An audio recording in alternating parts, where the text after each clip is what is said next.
Hello everyone, welcome to this week's Market Wrap. So I am back in Philly. I was home for a long weekend, got to spend some great time with the wife, but it started ugly with a heartbreaking loss for my Giants. I got to drown my sorrows with Sally's Pizza on Friday, and now I'm back in Philly and ready for the Falcons on Sunday.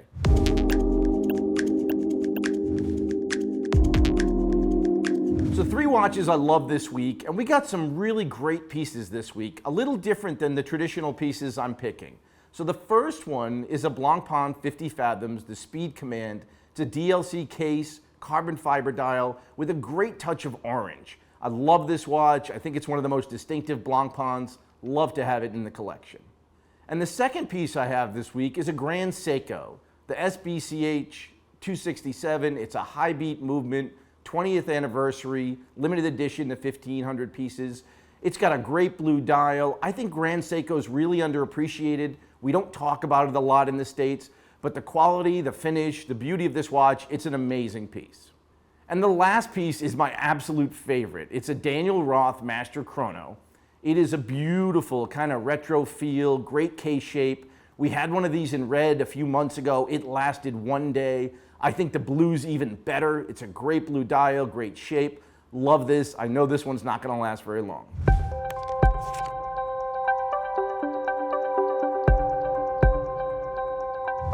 So it was a relatively quiet week as everybody is back to school and kind of settling in the fall.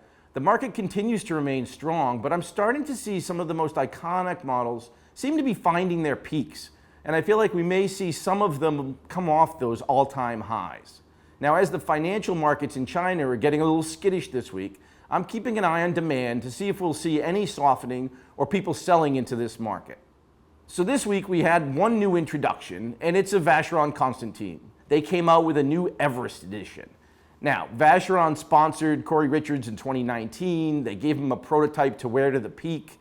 It sold at auction very strong, and now they've released a limited edition production chrono and a dual time, both in titanium, both beautiful watches. Now, while I don't think of Vacheron as kind of an extreme sports watch, I think it's cool that they're promoting and expanding the Overseas collection. I think it'll draw more demand to the regular line, which has already been picking up in strength over the last few months.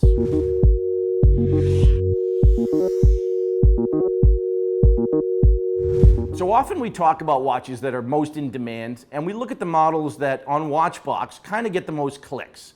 And it's typically always a Rolex story. Rolex is obviously the most demanded watch, but we thought it would be kind of fun to take a look at the top 10 most viewed pages that were not Rolex. So we've got a great list, really interesting watches, and let's run through it. So we're at number 10, we have a Patek Philippe, and this is the 5119G. Now this was the new introduction back in March. It's the new Calatrava, 39 millimeters, hobnail bezel, gray dial.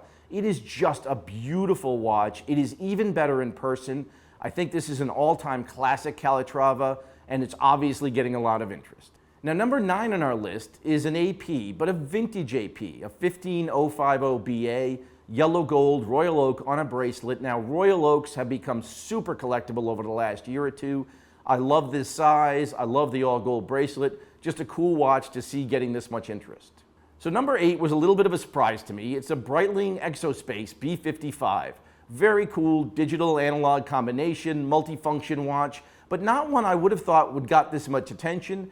I think we kind of ignore Breitling sometimes. We do great volumes with Breitlings. They make great watches for the value, and it's great to see this getting the attention.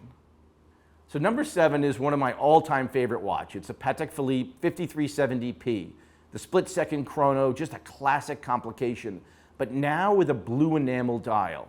Again, this is a new piece. It is absolutely gorgeous, but the demand for this piece has shocked me. I wouldn't think at this price level we'd get as much interest, but that blue dial just pops.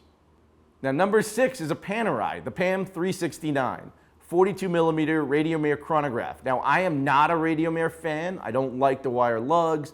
I'm not even a Panerai chrono fan, but apparently a lot of other people love this watch. It is a great size, but a Panerai chrono would not be my first choice. Now, number 5 on the list is a Richard Mille, and a really special one, the RM55 Bubba Watson.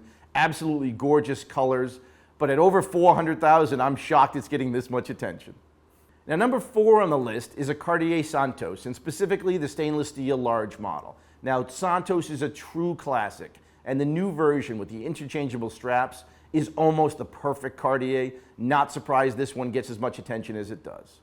And number 3 on the list, now another surprise, is another Breitling. This one, the Chronomat 41.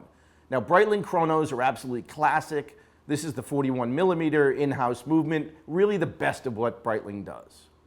Now, number 2 on the list, again, another surprise, is a Zenith Defy El Primero chrono. Just a beautiful black ceramic skeleton movement. We don't talk enough about Zenith. They make some of the best chronos in the world, famously for Rolex, but they make their own watches that are really spectacular, and people are finally starting to pay attention. I think these are an amazing value. Great to see this getting the looks.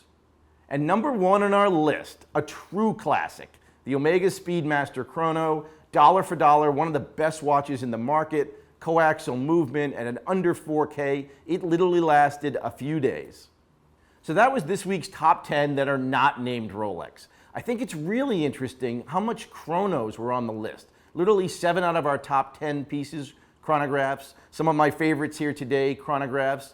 I think it's one of those complications that's gaining in interest, really fun to play with, really cool looking, just an amazing cross-section, all different brands. Just great fun to look at all these different watches that are not Rolex. So that was this week's Market Wrap. Look forward to seeing you again next week.